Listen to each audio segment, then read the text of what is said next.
So I have been putting off getting an electric car. It's just the electric cars that existed that were out there, they just didn't speak to me. Obviously that's changed. And you see this thing sitting right here. It's kind of my dream specification of what to me was the most exciting, emotional electric car that has come out yet.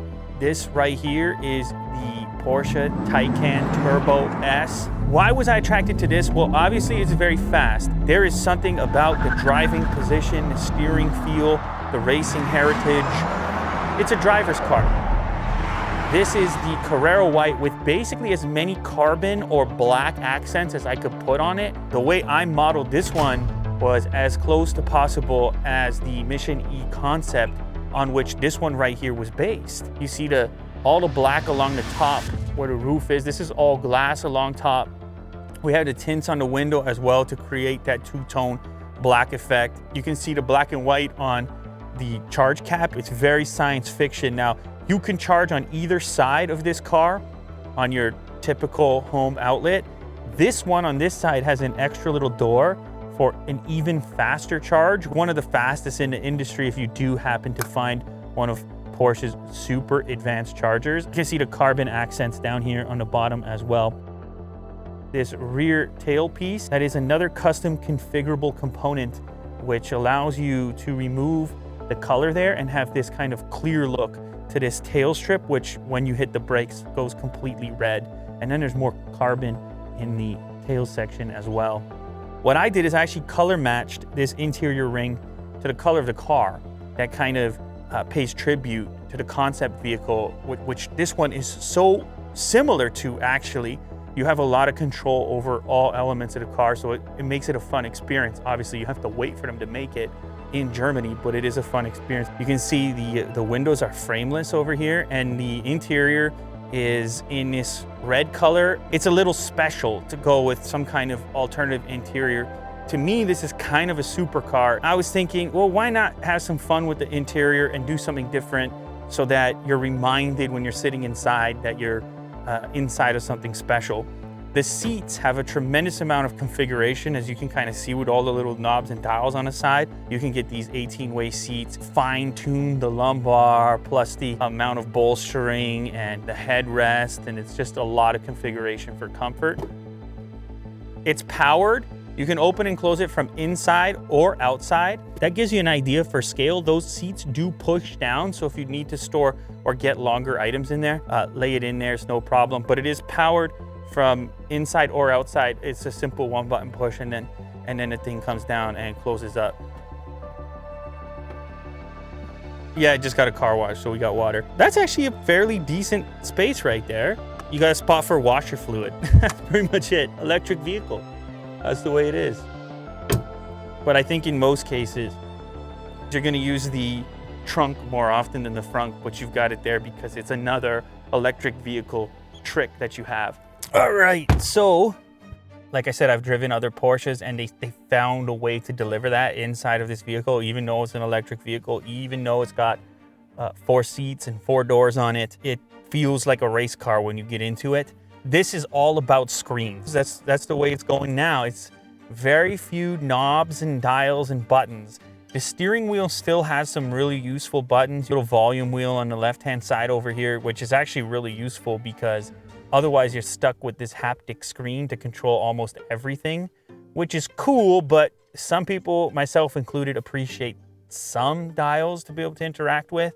So you do have some physical buttons on the steering wheel, including this drive mode selector, and drive modes play a huge role in every Porsche vehicle, including this one. There's a significant difference in the way that the car behaves from normal to sport plus to range to your own individual setting. It will adjust things like the chassis and the stiffness, the height of the vehicle. I mean, you can see there's 4 different height settings: lift, regular, lowered, and low. And those are all available to you, whether you're pulling into a driveway or if you're in full performance mode and you want the maximum aero effect of the low setting. There's also some stuff which is kind of, I guess, a little bit of fun, like the electric sport sound. This gives you an almost a kind of a Star Wars speeder type of sound.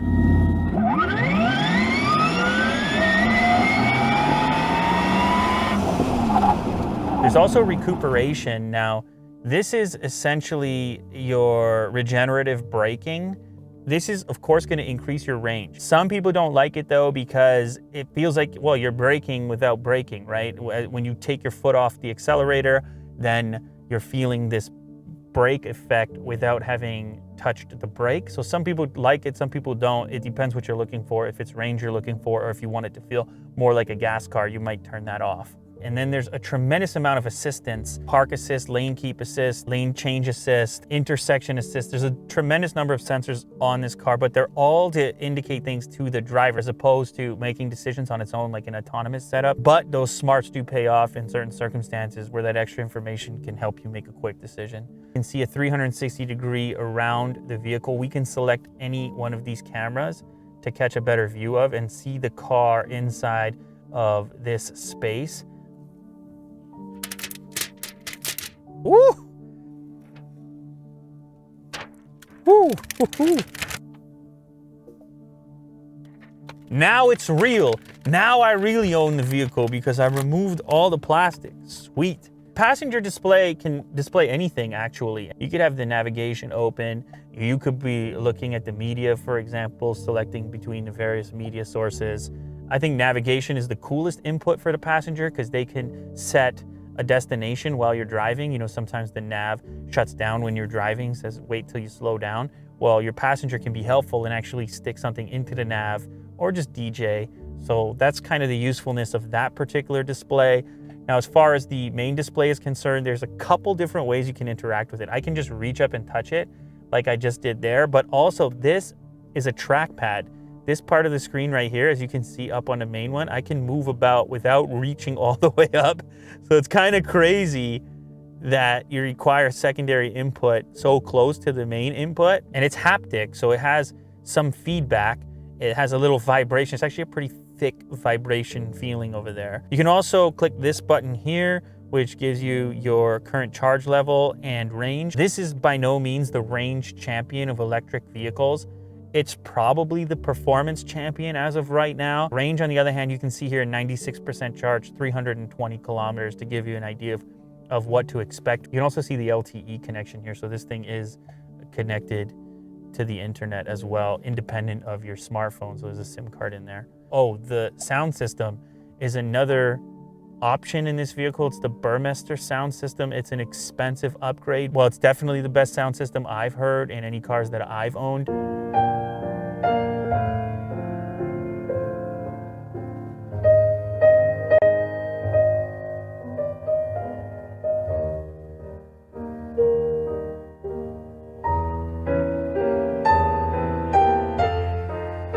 Now, the car does have Apple CarPlay.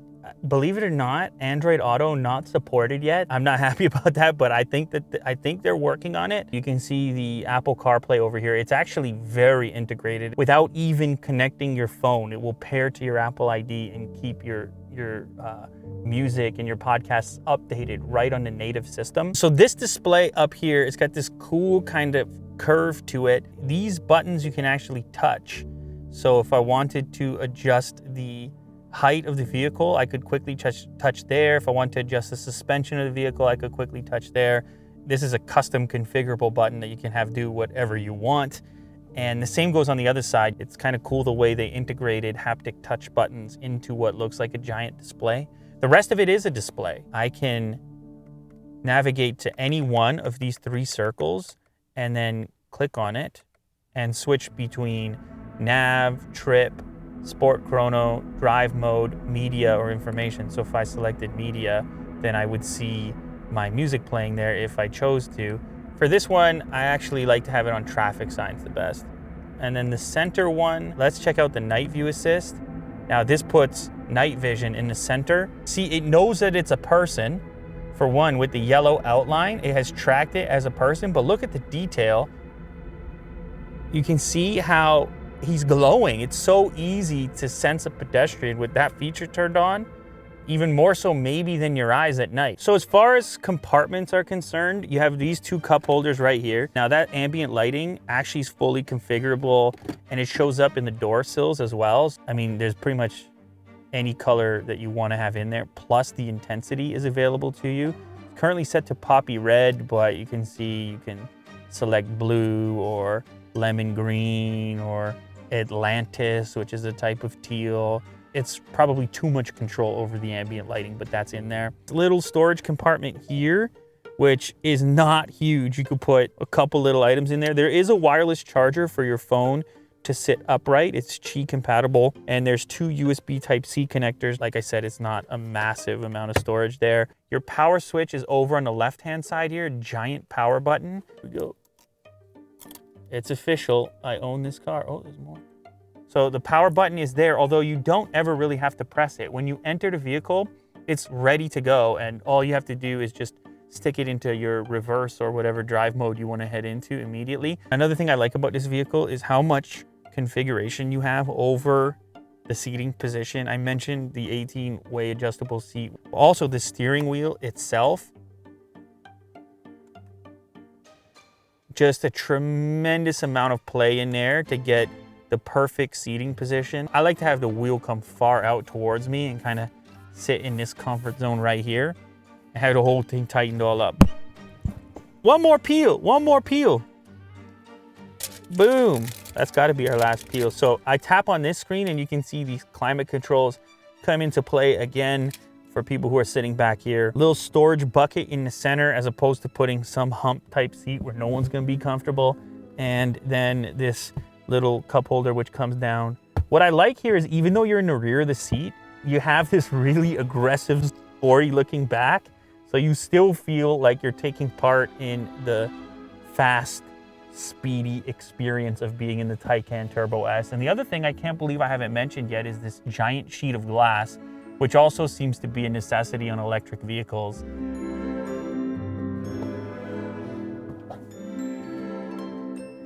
It's not a hatchback, obviously. That's still some pretty decent cargo for most of the things I have to carry. When you consider the extra practicality, plus the fact that this one is electric, plus the fact that when you hit that pedal, the kick, I think they made the right choice as far as making that the practical model. But this is a real car you can use every single day and fit passengers and fit cargo, and it drives almost like a supercar. So that's kind of a special combination. You can select to have your key in the exact same paint color as the vehicle, so it's the Carrera white. It's just a nice little extra touch. Porsche often understates their 0 to 60 times for acceleration. They kind of record it in a real world scenario that many owners end up beating when they actually record their own times. But there are many serious race components to this vehicle that are kind of beyond the scope of a lot of electric vehicles. Look at this enormous ceramic brake system. There is an application for the vehicle. It's not as comprehensive as some of the competitors, but they are working on it. You can see this is what it looks like over here. The climate is configuring itself for my arrival. I can lock the vehicle. I can put the windows down if I choose to. I can see my current charge level. I can set profiles, my current range level, and also my various trips. You can also search for charge stations and set up routes and things like that. So what are all the components that you appreciate in a car? Is it strictly the electrification component, or is there an emotional component to it as well? Now I know Tesla has a tremendous fan base, and that emotional component is absolutely there. For myself, I saw this vehicle and then the emotional component kicked in. I think one of the criticisms I have of Tesla, which is that their vehicles are kind of maybe a little bit emotionless as far as the look is concerned. They're overly simplified, and look, that can be a cool thing depending on your own perspective. That can feel really futuristic, the way that they've designed the grille to not need any type of intake, to not look at all like a traditional car.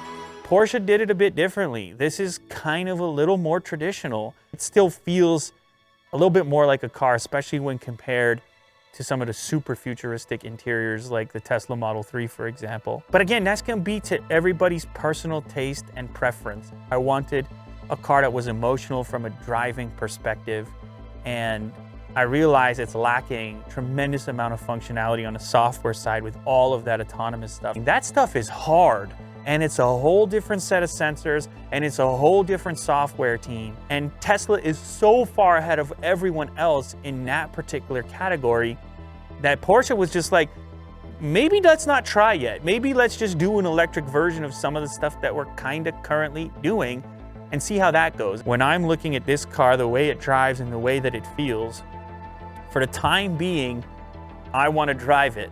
I don't care so much about being driven, but for right now, for me, this just happened to be my preference. This just happened to have the emotional impact on me to finally pull the trigger on an electric vehicle. That is the Porsche Taycan Turbo S, and I do have to give a shout out to Porsche North Toronto, who helped me out with everything related to this particular vehicle. So shout out to Daniel, shout out to Graham. There you have it. That's gonna be the ride for a little bit.